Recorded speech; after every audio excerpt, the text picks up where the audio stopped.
Hai guys, kali ini Mimin akan melanjutkan anime Solo Leveling episode 2. Tapi sebelum itu Mimin akan kasih info bahwa Mimin akan bagi-bagi kaos anime jika sudah 1000 subscriber dan 4000 jam tayang. Maka dari itu, tolong di subscribe, like, komen, dan share video ini ya. Terima kasih. Untuk mempersingkat waktu, mari kita sikat videonya.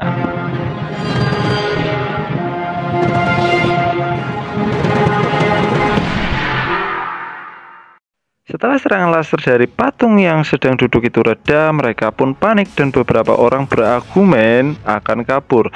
Namun Mabuchi mengatakan kalau mungkin patung itu akan menyerang lagi. Kemudian Mabuchi mengatakan kepada Sun Jinwoo, kita semua bakalan mokat kalau seandainya tadi Sun Jinwoo tidak berteriak. Tapi di sini Sun Jinwoo mengatakan hanya merasakan bahaya saja, tidak lebih. Tapi Sun Jinwoo melihat kalau Mabuchi tangannya putus dan membantu mengobatinya dengan memorbannya.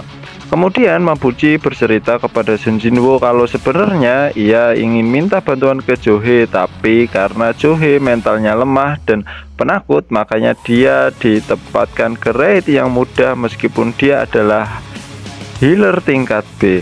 Lalu Mabuchi menjelaskan semua aturan di kuil Kartenon dan bagi siapa saja yang tidak mematuhi aturan maka akan mokat dengan seketika. Kemudian Shin berpindah sebentar ke sekolah adiknya Sun Jinwoo, yang dimana teman adiknya Sun Jinwoo bertanya soal kakaknya yang seorang hunter. Tapi adik Sun Jinwoo mengatakan kalau kakaknya sebenarnya sangat tidak cocok sebagai hunter karena sering masuk rumah sakit, bahkan sampai berulang kali. Lalu Shin berpindah ke kuil Kartenon, yang dimana ada salah satu teman Sun Jinwoo berencana kabur dengan kecepatannya, namun tidak disangka-sangka langsung mokat oleh laser tersebut. Kemudian Sun Jinwoo beranggapan kalau patung itu bisa membunuh mereka kapan saja, tapi kenapa tidak membunuhnya sekarang walaupun memiliki kesempatan.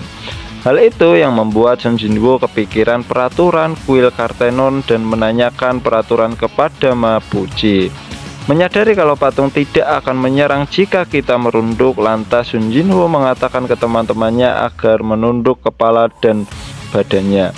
Setelah itu patung Pepsoden tersenyum.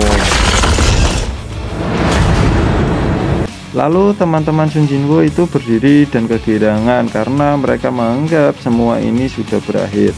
Tapi Sun Jinwoo masih merasa janggal dan tiba-tiba patung Pepsoden itu berdiri dan mulai berjalan. Melihat itu mereka pun panik dan Sun Jinwoo mengatakan kita harus mematuhi aturan yang ada di kuil Kartenon, yang dimana aturan kedua adalah pujilah dewa. Karena itu teman Sun Jinwoo merasa tahu kalau pujilah dewa adalah doa, lantas berdoa di depan patung itu, tapi maksud pujilah doa bukanlah doa yang biasa dipanjatkan. Makanya langsung diinjak oleh patung tersebut hingga mokat. Setelah itu patung Pepsoden nampak akan menginjak semua orang dan Mabuchi menyuruh teman-temannya untuk berpencar. Sembari berlari, salah satu hunter memikirkan anak dan istrinya yang sedang hamil. Namun naas, dia malah terpotong oleh salah satu patung di kuil Kartenon. Di samping itu, Shin Jinwoo masih memikirkan apa yang dimaksud dengan pujilah dewa. Ditambah lagi, Sun Jinwoo harus melindungi Johe yang notabene sangat penakut. Maka dari itu, sembari berlari, Sun Jinwoo berpikir keras maksud dari pujilah dewa tersebut. Setelah melihat senjata para patung itu ternyata berbeda-beda, Sun Jinwoo melihat ada patung yang memegang alat musik dan menyadari kalau mereka harus mendekat dan berlindung di bawah patung yang memegang alat musik. Dan benar saja patung tersebut tidak menyerang mereka. Namun saat Sun Jinwoo dan Johe sampai ke depan pintu yang memegang alat musik, nampak kalau patung tersebut tidak menandakan aktif. Hal itu karena setiap patung yang memegang alat musik hanya untuk satu orang.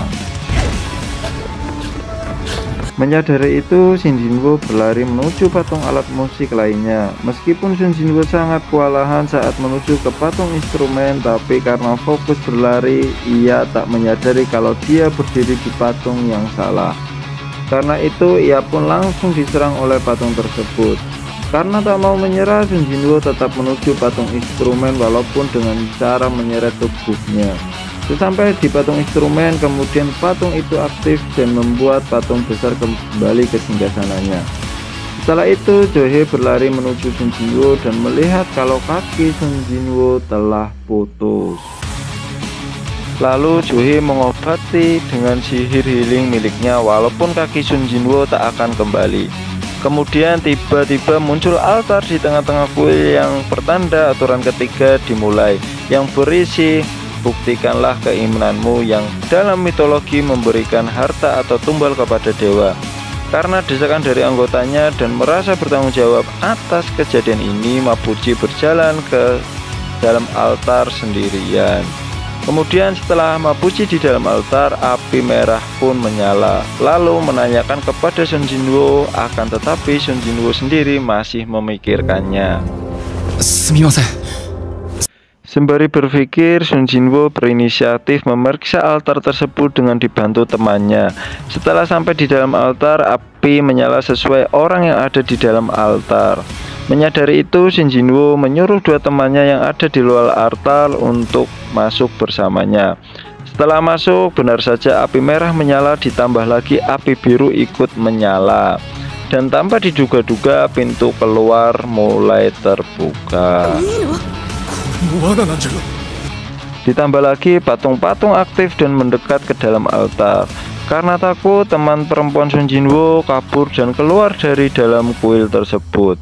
Tapi patung-patung tidak mengejarnya. Hal itu membuat salah satu api padam dan pintu agak tertutup. Diketahui api merah adalah jumlah orang yang ada di dalam altar dan api biru adalah batas waktunya.